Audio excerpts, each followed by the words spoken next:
Connaissez-vous le mécénat de compétences, un dispositif de solidarité qui fait le lien entre le monde de l'entreprise et celui du tissu associatif? On va essayer de tout expliquer, ou en tout cas les grandes idées de cette philosophie avec mes invités. Sarah Sagar, bonjour. Bonjour. Avocate en droit social, vous allez nous parler notamment des aspects juridiques, contractuels, on va dire, parce on imagine, il y a des petites subtilités juridiques, des avenants à signer avec les salariés qu'on envoie dans des associations. Et puis avec nous, Corinne Massin, bonjour. Bonjour. Présidente d'honneur donc de l'Alliance pour le mécénat de compétences. Donc on ne pouvait pas inviter meilleure experte sur le sujet. Vous êtes dans le cœur du réacteur. Vous allez notamment nous faire beaucoup de retours de terrain, parce que vous voyez ça sur le terrain, comment ça fonctionne, quand ça fonctionne bien, quand ça fonctionne mal. Et visiblement, il y a des petits écarts entre la région parisienne et le reste du territoire, on y reviendra. Et comme chaque semaine, Caroline de Senneville, bonjour. Bonjour Nicolas. Donc journaliste décideur RH, qui nous accompagne pour pointer certains enjeux, notamment chiffrés sur le mécénat de compétences. Qu'est-ce que vous avez comme chiffre sous le coude? Il y a un baromètre 2024 de l'association Admical qui dresse un peu un portrait. 20% des mécènes placés en 2024 le mécénat de compétences dans leurs deux priorités dans les 2 ans à venir. Et parmi les entreprises mécènes, donc le sens large du dispositif, 16% d'entre elles proposent du mécénat de compétences. Elles sont toutefois un peu plus ambitieuses dans le nombre de jours accordés aux collaborateurs, puisque 39% accordent 6 jours ou plus par an. On va rentrer dans le détail de tout ça, parce que les chiffres dits comme ça nous donne un ordre d'idée, mais il y a plein de réalités différentes dans le mécénat de compétences. Notamment là, Caroline a parlé de mécénat d'entreprise et ensuite tiroir, mécénat de compétences. Est-ce que vous pourriez, Corinne Massin, nous expliquer de manière très simple le mécénat d'entreprise et ensuite cette partie mécénat de compétences? Tout à fait. Effectivement, le mécénat d'entreprise, c'est la possibilité pour l'entreprise de pratiquer du mécénat financier, de compétences ou du don en nature. Donc matériel, tout ça, par exemple. Voilà, du matériel, exactement. Tout ce que l'entreprise peut... ne plus utiliser, pouvoir le rétrocéder à une association. Par exemple. Donc, le mécénat de compétences, c'est quelque chose de particulier puisque ça touche les collaborateurs de l'entreprise. Et donc, c'est la possibilité pour ces collaborateurs, donc parce que l'entreprise le propose, de pouvoir aider une association par une mission courte, moyenne ou longue sur le temps de travail. Et c'est vraiment ça qui fait la différence avec le bénévolat, c'est que c'est pendant le temps de travail. Ce qui fait que ce n'est pas le salarié, le collaborateur qui porte finalement l'ensemble de l'effort. L'entreprise, en fait, contribue En fait, c'est presque un don financier dans le sens où elle paye le salaire de la personne, oui, mais elle travaille ailleurs.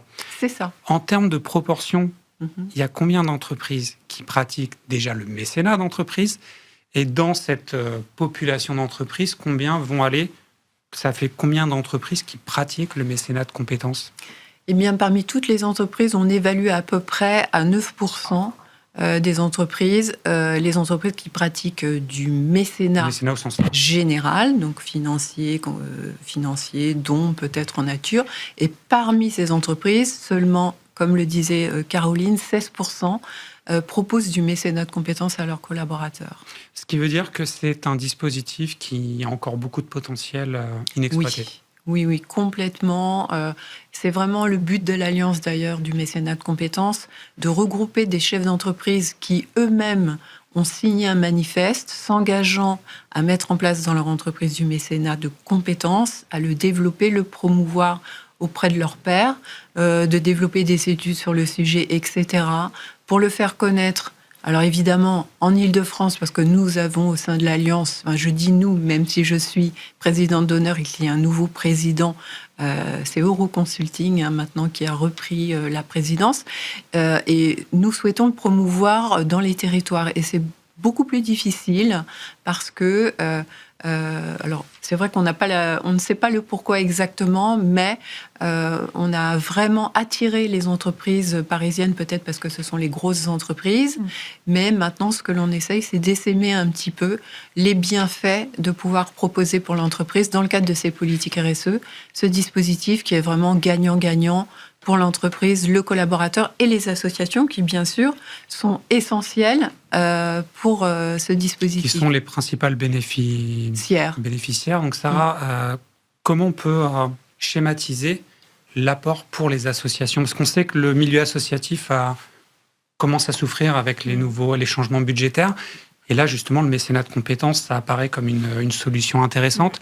Sur le terrain, en fait, comment ces associations bénéficient du mécénat de compétences ?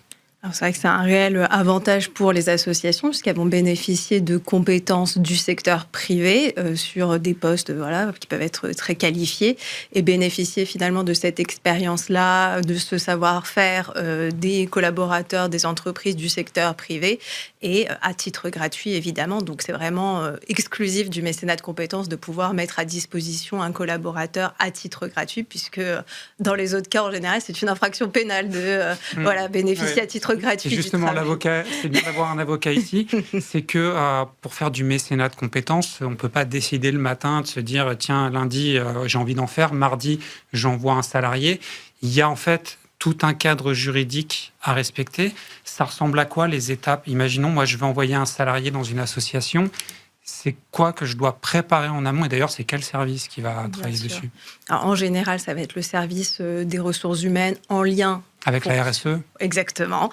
En fonction de la taille de l'entreprise et de la hiérarchie dans l'entreprise, c'est souvent ces deux services qui collaborent sur la mise en œuvre du mécénat de compétences. Ce qu'il faut avoir en tête, c'est que c'est un dispositif qui est très flexible parce que peu de réglementation sur le sujet. Donc, ça peut être vu comme un avantage, mais parfois aussi comme un inconvénient. C'est moins visible. Exactement. Parfois, quand il n'y a pas de règles, finalement, c'est là où on a l'impression que c'est plus compliqué à mettre en place. On ne sait pas vraiment à quoi se rattacher.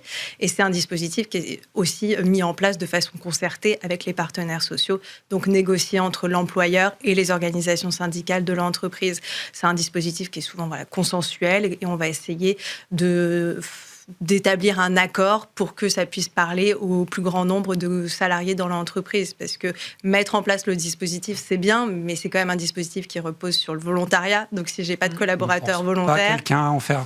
Voilà, on force pas un collaborateur à partir en mission. D'ailleurs, les partenaires sociaux, donc les syndicats, salariés principalement, ils vont porter quel regard sur le mécénat de compétences en général quand ils sont dans des discussions ? Sur quels critères ils essaient d'être prudents, de faire attention ?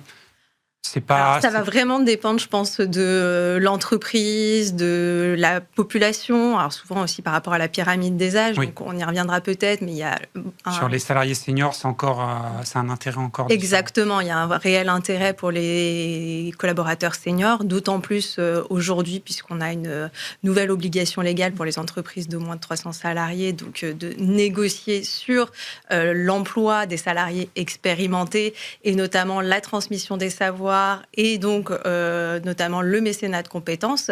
Donc avec cette nouvelle obligation, je pense que les organisations syndicales salariales vont d'autant plus se saisir du sujet comme un vrai outil de gestion de la fin de carrière. Caroline, justement, on parlait de l'aspect gagnant-gagnant.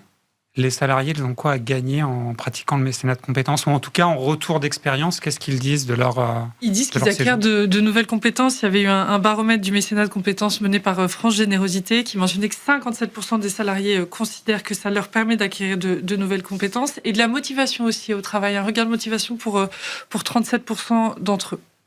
Et ça, en fait, j'imagine déjà, c'est très bon pour les associations qui en bénéficient, mais surtout les entreprises qui ont envoyé des salariés, en fait, ça a un bénéfice aussi. Je crois que c'est le BCG qui avait fait une étude, il y avait plus 30% de rétention des salariés qui pratiquaient le mécénat de compétences. Quand on a 30% de plus en rétention, ça veut dire qu'on dépense moins à lancer des recrutements pour remplacer les partants. Disons que pour l'entreprise, c'est vrai que ça devient the place to work. Souvent, d'ailleurs, pour les jeunes, c'est attractif. Ils demandent souvent, en passant des entretiens, qu'est-ce que vous proposez en matière de RSE ? Et là, c'est une expression très concrète de la RSE. Donc, et puis, pour les salariés qui sont déjà présents dans l'entreprise, on a envie d'y rester parce que ça fait partie du bien-être au travail, de la qualité de vie. On sort de l'entreprise et effectivement, on arrive dans un milieu inconnu, mais qui nous apprend énormément. On est là pour donner, mais en fait, on reçoit beaucoup. Et on ne s'y attendait pas. Donc, c'est vraiment quelque chose qui ne demande qu'à être expérimenté et qui ne l'est pas assez, mais dont les salariés reviennent enchantés et quelquefois, ils deviennent bénévoles dans l'association qu'ils ont expérimenté dans le cadre du mécénat de compétences. Et d'ailleurs, je peux en parler moi-même, puisque je suis en mécénat de compétences actuellement, détachée de mon entreprise au sein de l'association L'Envol, pour les enfants malades. C'est quelque chose qui me parlait beaucoup. J'avais fait des missions dans mon entreprise. J'étais aussi directrice du mécénat, j'étais sensibilisée. Mais malgré tout, le vivre de l'intérieur, je me rends compte de ce que l'on peut apporter avec notre expérience, notre ancienneté, parce que moi je suis fin de carrière, mais aussi de ce que ça m'apporte à moi. Sur les rencontres humaines et... Oui, sur les rencontres humaines, sur le sens aussi qu'on a l'impression de donner. On est dans une entreprise, on a du sens évidemment, mais pas à ce niveau-là. Vraiment, la cause est beaucoup plus proche et on se sent vraiment utile et vraiment, encore une fois, je le répète, c'est gagnant-gagnant. On n'a pas parlé des différentes formes que ça peut prendre parce que, en fait, dans le mécénat de compétences, en réalité, ça peut être une demi-journée, comme ça peut être des missions beaucoup plus longues. C'est quoi le format, on va dire, le plus engageant ? Je rebondis sur ce qu'on disait tout à l'heure, justement, vu que c'est un dispositif concerté et qui fait l'objet de négociations, c'est vraiment dans le cadre de ces discussions-là où on va déterminer le plus approprié pour l'entreprise par rapport à son projet, ce qu'elle envisage. Peut-être dans un premier temps, dans le cadre de l'expérimentation, on va partir plutôt sur des durées courtes. Donc ça peut être effectivement une seule journée pour faire découvrir finalement aux collaborateurs cette possibilité-là et pas non plus avoir un impact trop fort sur la productivité, le business, etc. Donc dans un premier temps, en tant qu'employeur, c'est vrai que ça peut être rassurant de partir sur ce format-là et après de l'envisager sur d'autres formats, donc moyenne durée, plus longue durée, spécificité sur les fins de carrière avec une transition douce vers la retraite. Donc il y a vraiment plusieurs possibilités et dans les accords, on voit un peu de tout, mais peut-être cette progression vers la plus longue durée. Longue durée, ça veut dire quoi ? Alors longue durée, ça veut dire... c'est vraiment à la carte, donc ça peut être plusieurs semaines, plusieurs mois, et on peut aller légalement jusqu'à 3 ans. Oui, d'accord, donc c'est 3 ans maximum, et donc pour un salarié en fin de carrière, ça a du sens comme un projet de pré-retraite, en fait, ça peut être ça. Fait. On prépare sa retraite, on va dire doucement, tout en se sentant utile, et la plupart du temps, je crois que c'est à 80 et quelques %, les personnes qui étaient en mécénat fin de carrière senior deviennent bénévoles, ne peuvent pas couper d'un seul coup. Et là, l'intérêt pour l'entreprise qui va entre guillemets, céder son salarié expérimenté à plein temps, parce que j'imagine que c'est souvent à plein temps, pas pendant toujours. 3 ans, pas toujours. Mais souvent. Mais donc, il y a quand même une incitation pour les entreprises, c'est une déduction, c'est une déduction d'impôt qui est de quelle 60% de la même manière que le mécénat d'entreprise de général, financier, compétences c'est pareil, dans nature c'est pareil. Donc là, l'idée, ça peut être pour une entreprise de limiter les charges sur un salaire important, mais d'une personne qu'on n'a peut-être plus intérêt à former sur de nouvelles missions, ou en tout cas qui arrive au bout de son histoire avec l'entreprise, mais on veut finir sur une bonne note humainement. C'est une autre forme d'accompagnement, effectivement, de la fin de carrière, comme on peut connaître de façon très classique le congé de fin de carrière, qui est finalement un accompagnement avec une allocation versée aux collaborateurs, mais qui ne travaille plus ou qui travaille à temps partiel. On a aussi un dispositif légal qui est la retraite progressive, où la personne passe à temps partiel avec une allocation, mais versée par l'État par rapport à sa pension de retraite. Et donc là, on va dire qu'il y a plus de sens, puisqu'on va continuer à verser une rémunération à un collaborateur, mais qui véhicule les valeurs de l'entreprise à travers sa mission au sein des associations. Donc je pense qu'effectivement, c'est un dispositif qui a un peu plus de sens que le congé de fin de carrière classique. Est-ce qu'on a quelques infos sur Peut-être une précision que je vais donner sur les associations qui recourent au mécénat de compétences. Il y a eu un rapport de l'INJEP, l'Observatoire de la jeunesse, du sport, de la vie associative et de l'éducation populaire, qui a été publié en décembre dernier, qui montre bien que les associations qui ont recours au mécénat de compétences ont déjà un budget de fonctionnement autour de 200 000 € et sont des associations qui ont déjà des salariés. Donc il y a quand même une sorte d'étape à franchir avant de recourir à ce dispositif. J'avais une question à vous poser, alors peut-être à vous Corinne pour commencer, c'est sur le rôle du manager. Parce que quand on a un collaborateur qui va partir en mécénat de compétences, j'imagine que le manager, il ne peut pas rester déconnecté de ça. En fait, il doit, quel que soit le format d'ailleurs du mécénat, il doit être partie prenante du projet. Alors en fait, dans l'entreprise, le dispositif qui n'est pas obligatoire pour le salarié, on l'a dit tout à l'heure, en général, il y a un formulaire à remplir, on se fait une procédure interne, il y a toujours l'accord du manager sur la mission, qu'elle soit courte, moyenne ou longue, c'est normal. Par contre, si ça a été instauré comme une volonté du top management, il est très rare qu'un manager dise « Ah ben non, moi je veux pas du tout », ou alors il faut qu'il l'explique. Mais globalement, surtout sur les fins de carrière, il faut encore son accord, mais vraiment, c'est quelque chose qui se discute, on va dire, assez facilement. Si on rassure le manager, là je précise parce que je l'ai vécu, vu que j'ai instauré le dispositif dans mon entreprise, c'est qu'on le rassure sur sa possibilité de ne pas le limiter sur un potentiel recrutement derrière. C'est-à-dire que la personne qui est sur sa fin de carrière, soit on sait qu'elle ne va pas être remplacée, il n'y a aucun souci, mais ce n'est pas toujours le cas. Donc si on le bloque parce que le salarié touche encore son salaire et qu'on se dit en capacité dans votre direction, vous ne pouvez pas réembaucher, ah bah là, le manager va dire non. Donc en fait, il faut trouver la solution, et ça a été un de mon travail. Pour impacter les services concernés.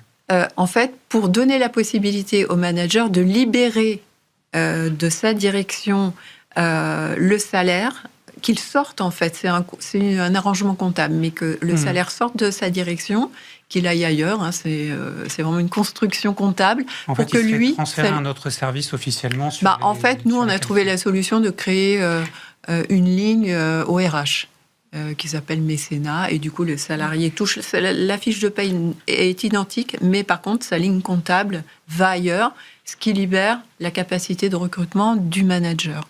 Oui, l'idée, en fait, c'est parce que c'est toujours bon pour l'image de l'entreprise de pratiquer le mécénat de compétences, mais ça peut devenir problématique si le service qui, je vais dire, perdre des salariés qui partent en mécénat de compétences, on leur demande la même productivité avec moins de personnes. Ça, légalement, alors, je ne sais pas s'il y a des conflits parfois en entreprise à cause de ça, j'imagine que non, mais le manager, au-delà de cette capacité de mettre son veto, moi, je pensais surtout à son rôle humainement par rapport au salarié qui part en mécénat de compétences. Cette personne va peut-être revenir. Là, le manager, comment il gère ça en tant que manager, pas simplement en tant que supérieur hiérarchique? Je pense que Corinne veut répondre. Moi, je pense que la question ne se pose pas si on est sur une fin de carrière, parce qu'en fait, c'est assez clair. On prépare la sortie avant, le salarié a déjà prévenu le RH en amont, le manager en amont, et c'est quelque chose qui est géré. S'il faut un recrutement, le recrutement est préparé à l'avance. Ça peut être problématique, et ça c'est vrai, c'est un point important.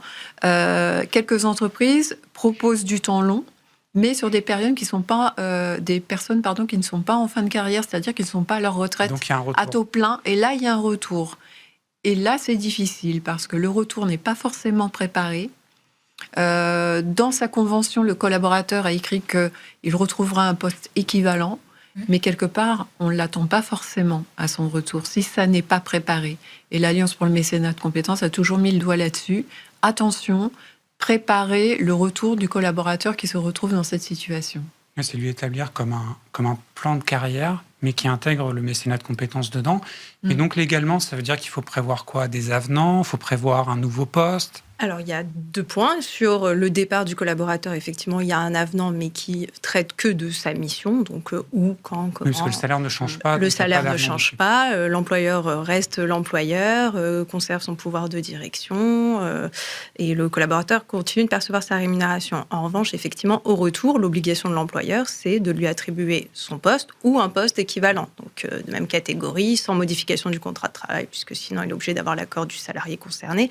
Et c'est là où, effectivement, pour moi, s'il y a un vrai risque au mécénat de compétences, c'est celui-ci, c'est le retour d'une période longue de mission.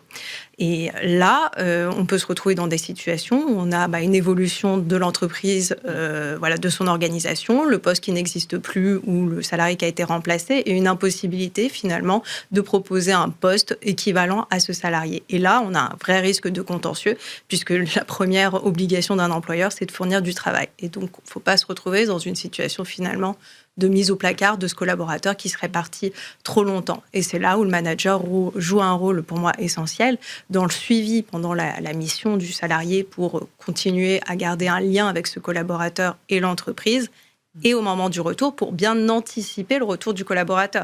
Donc je pense qu'il y a vraiment un plan à mettre en place et pas se réveiller finalement la veille de la fin de la mission du salarié. Il ne faut pas l'oublier quand il est parti. Et évaluer potentiellement les compétences acquises lors de cette mission et qui Très pourront important. être mises Valorisées. Suivre ce qui se passe pendant le mécénat. Exactement. Le temps file, on doit se quitter. Corinne Massin, présidente d'honneur de l'Alliance pour le mécénat de compétences, merci beaucoup. Merci Sarah Sagar, avocate en droit social. Peut-être qu'on refera des sujets parce qu'il y a encore beaucoup à dire sur le mécénat de compétences. Caroline, merci beaucoup. Merci Nicolas. On se retrouve la semaine prochaine, ce sera Arnaud qui sera avec vous. Arnaud Ardouin d'ailleurs qui revient dès demain. J'en profite pour remercier Camille Rioal qui était à la régie, qui me parlait dans l'oreillette, Pierre Loup qui était à la réalisation et Paul au son. À très bientôt, continuez de regarder Bismart.